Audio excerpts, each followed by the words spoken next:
1796, the first recorded evidence of an earthquake in California. Years later, San Francisco's 1906 earthquake shakes California to the core. Back to the present, hundreds of tremors and aftershocks have occurred, like the 6.0 magnitude earthquake in July of this year. So, what's next? Something scientists and officials alike fear. The big one. An earthquake predicted to have a magnitude of 7.8, striking along the San Andreas fault line. Although no one can predict when the next big earthquake will occur, authorities and officials encourage preparedness, which students at DVHS are lacking. According to a survey conducted among DVHS students, barely 6% of students felt confident in their preparedness. Many explained their worries. So how exactly can we dispel these worries and get ready for the next big one? So the first thing that we have our students do, and we also encourage our adults to do this, is to actually drop to the ground, cover their head and their neck as the two most vulnerable parts of their body, and hold on to something sturdy.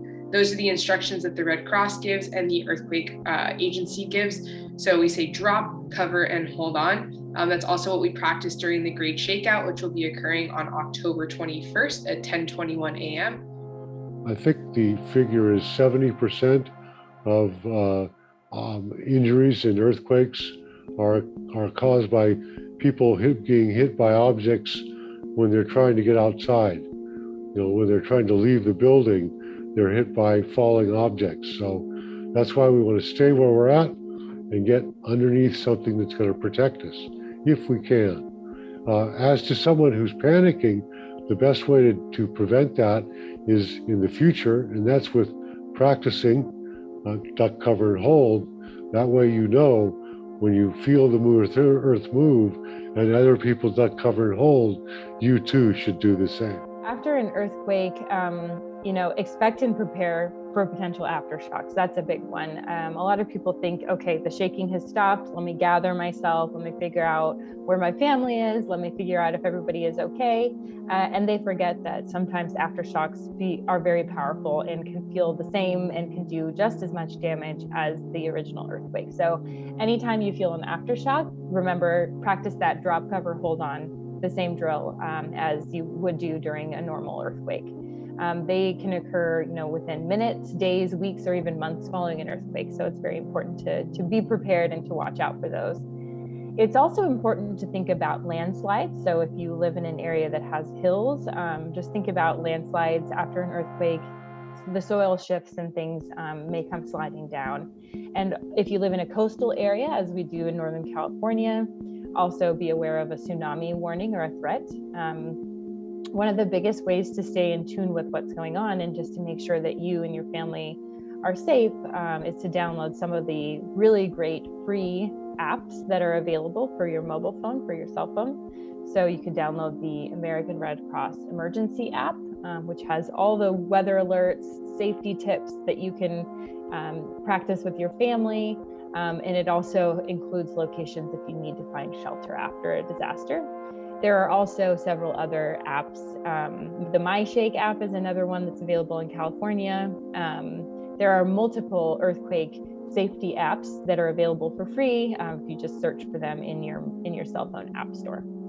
After an earthquake, if you do nothing else, make sure that if you are away from your home, you only return home after authorities say it's safe to do so. So maybe the local officials, maybe it is your county officials. If you are at school, for example, if your family is at work, make sure that before you go back home to scope out what the damage may be, that you are not going back until it's safe to do so. Check yourself for injuries. That's a big one. Sometimes when there's some adrenaline after an earthquake, everyone's kind of in shock and in panic, and maybe you don't realize that you or someone in your family needs to get first aid. So making sure we're helping injured or trapped people is also big on the list right after an earthquake occurs. That's why it's also really important to keep a first aid kit in your emergency supplies kit in case you do need to pull it out if you're at home after an emergency like an earthquake. Expect and prepare for potential aftershocks like we've talked about, landslides, tsunamis. If there are small fires, make sure that those get extinguished because fires can be one of the most common hazards after an earthquake. So first and foremost is really caring for your loved ones, checking for damage, making sure everybody is okay, paying attention to the needs of your family, and if you've got pets, that's also important to check in on them. And then returning home safely, there's a number of things. Stay out of damaged buildings, use extreme caution when you're examining the walls and the floors and the staircases, things like that. I've been through a pretty major earthquake myself, and there were a lot of cracks and damages to structural aspects of buildings that's not easy to see just, a normal person who's not an engineer. It's very hard to see just with your naked eye if there is structural damage. So just following the instructions of local authorities before going home is a huge way to use extreme caution. Fallen power lines, broken gas lines. If you see anything, if you suspect that might be the case after an earthquake, let local authorities know. It's best for them to deal with it, to assess the damage, and to let you know if you're able to safely return home or safely remain home. If you smell gas, that's another big one. Natural gas or propane. If you hear a hissing sound, make sure you leave immediately and call the fire department, because that is likely, the cause of a potential fire.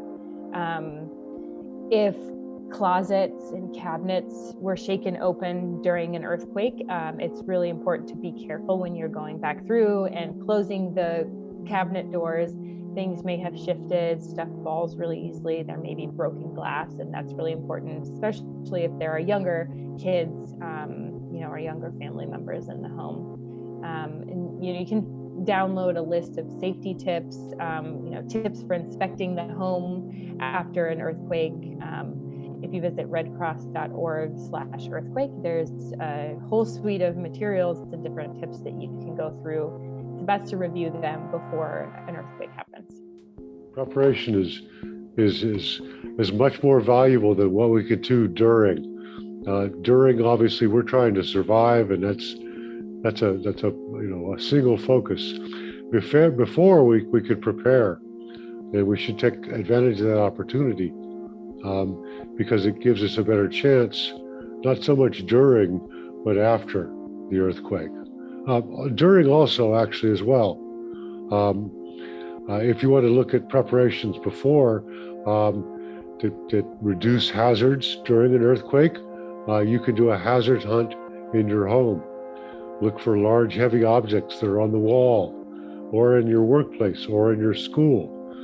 Large, heavy objects that are not permanently attached. Pictures, things of that nature that can fall down. Projectiles. Everything hanging from above, lights and things, should have a second fastener to it so it does not fall. Heavy objects like dressers and refrigerators and TVs, older TVs, and bureaus and entertainment centers in particular. They can, if they're loose, they could fall forward and they can crush people. They could hurt you very badly.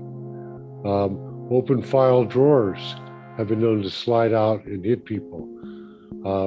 There are many, many objects and many, many hazards in the house. Some of them can be more threatening, such as securing your water heater, or putting latches on your kitchen cabinets so that your glassware doesn't fly out when the doors swing open.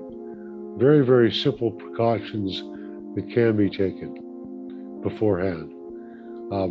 What also helps is having supplies ready for afterwards. Things you're going to need: water, food, medications, care materials for your pets if you have pets, things to be entertained with: cards, games, lights, flashlights, and batteries. Lots of batteries. Radios are good too, good for information. And certainly a lot of methods of recharging our cell phones and electronic devices that we're going to need. You should also have a plan, a family plan. How are you going to contact each other during an earthquake if you're not at home? And if you're home, how are you going to rendezvous? And if you can't live in your home, where are you going to go afterwards? Do you have an evacuation place? Do you have an out-of-state or an out-of-an-area phone number or contact, someone everyone can reach out to say, hello, I'm fine, and hello, I'm healthy? These are some of the simple steps we can take before the earthquake that will certainly make life much more pleasant afterwards. I personally believe in the practice of practice, if you will. The more times that you practice something, the more it'll be in the forefront of your mind, the more comfortable you'll be in a stressful situation. Of course, a disaster is high stress. So, in a moment like that where you have to think quickly, having kind of that built-in action that you've practiced is really helpful. I would also say talking about it, during the Great Shakeout, during October, make sure that you're telling your friends about it. Even if one of your friends does it, it potentially could save their lives. So the more that we talk about it, the more that we understand the prevalency of earthquakes and the propensity for them to happen going into the future, I think the better off everyone will be. In the wake of the next big one, it is essential we keep our student body prepared. So what better time than now?